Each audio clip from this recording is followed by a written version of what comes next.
Hello everyone, good morning, welcome back to my channel. তো সবাইকে শুভ রথযাত্রা। আজকে হচ্ছে রথযাত্রা। তো আমার কিন্তু সকালে দেখো স্নান টান শেষ, পুজো সেরে ফেলেছি। এই দেখো পুজো কমপ্লিট। তো সবাই যেন রথযাত্রা। তো এখন থেকে আমি ব্লগটা স্টার্ট করছি। আর কালকে আমি বিপদনাশিনী পুজো দেবো, তার জন্য নিরামিষ খাবো আজকে। তো চলো তোমরা সাথে এখন থেকে ব্লগটা স্টার্ট করি, তোমরা কন্টিনিউ করতে থাকো। এটা তো হ্যালো বন্ধুরা, দেখো এখন কিন্তু আমি এসে গেছি রান্নাঘরে। রান্নাঘর বলতে আমাদের নিরামিষ ঘর। তো দেখো এখন মা কিন্তু রান্না করে নিচ্ছে। আজকে করবে পনির আলু দিয়ে, তারপর ডাল, করলা ভাজি আর আলু ভর্তা।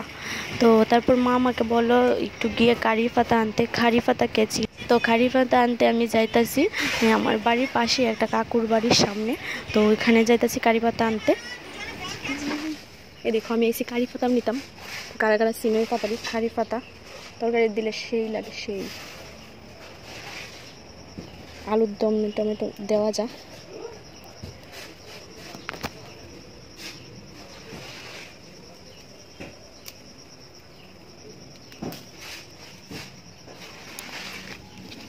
এই দেখো দিয়েছে কারি পাতা।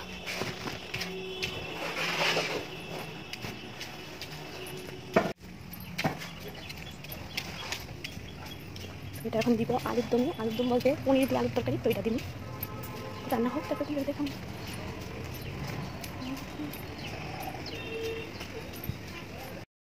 তারপর মাকে কারি পাতা দিয়ে আমি বসলাম পাপারকে একটু নিয়ে পড়তে, কারণ পাপার তো পরীক্ষা 1 তারিখ থেকে পরীক্ষা।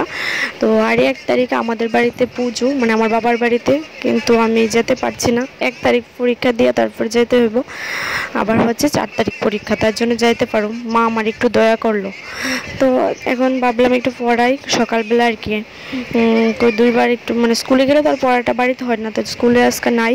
তো ভাবলাম মা রান্না করতেছে, তাহলে আমি একটু হেরে নিয়ে বই।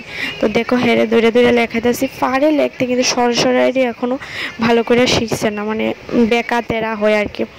তো আস্তে আস্তে করব, কিছু করার নাই। তো তারপর লেখাইতেছি আমি।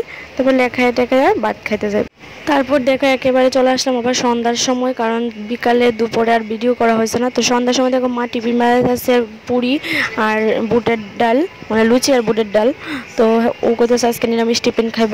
আমার হাজব্যান্ড যা কথা তো দিতে হবেই, বাধ্যতামূলক। তো তার জন্য মা বানাইতেছে এদিকে লুচি আর বুটের ডাল।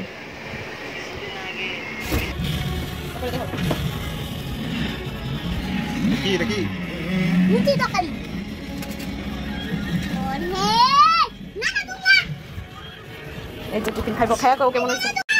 কবে শিবিরা কবে শিবিরা কেমন হয়েছে? একদম সেদিনের মতো। এ বাবা বলো কেমন হয়েছে?